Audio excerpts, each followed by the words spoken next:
Je crois que c'est une sorte de quête, c'est la légèreté.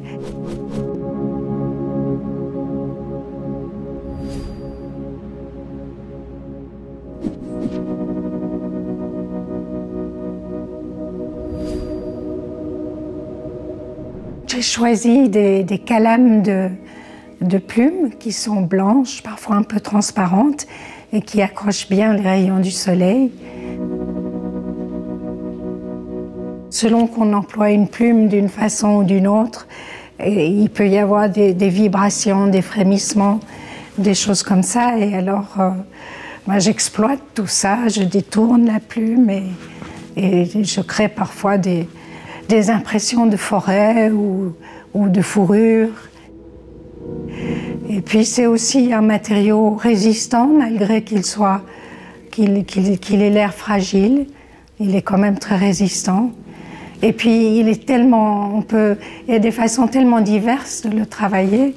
J'ai l'impression que je n'en ai pas encore fait le tour.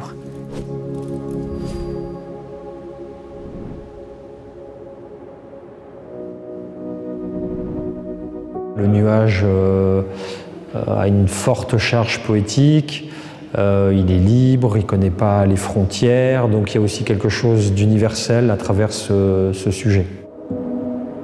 J'ai réalisé un dessin de très grande dimension, d'environ une douzaine de mètres, donc un travail de dessin immersif. Il y a 3 formats.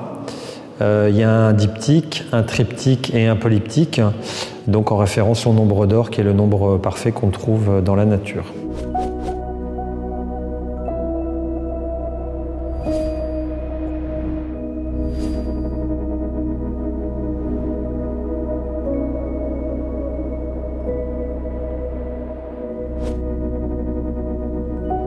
Dans tous les dessins, elle est une partie du décor. Même si je la traite parfois par l'absence. Je viens révéler certaines choses et pas d'autres. J'avais exposé au CCCOD, mais c'est dans la ville. Et là, d'un seul coup, en fait, le paysage que je décris, le paysage que je dessine, il est à portée de main, quoi. Donc c'est une sorte de mise en abîme.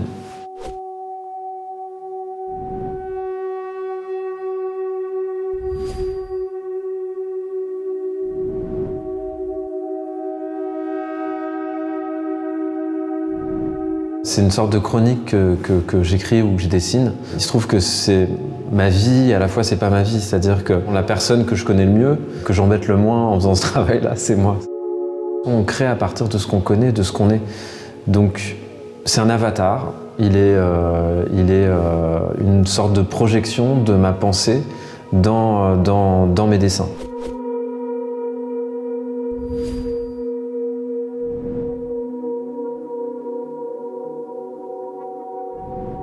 Mes œuvres, je mettais toujours mon portrait dans le tableau, dans le dessin. Un jour aussi, je me suis dit que ce serait bien que les autres entrent dans mon œuvre. Mais je n'ai pas envie que ce soit quelqu'un, une personne ou 2 personnes. J'aimerais bien que ce soit chaque public qui regarde mon tableau, que j'aimerais bien l'inviter dedans. Comme si le spectateur vit aussi la même chose que moi ou sentir l'émotion que j'avais envie d'exprimer aussi. C'est une forêt de mon enfance, de mon souvenir très intime et que j'ai bien laissé ouvert pour que les autres publics puissent venir dans mon intime forêt. Le regard du public et la définition de l'œuvre telle qu'elle est.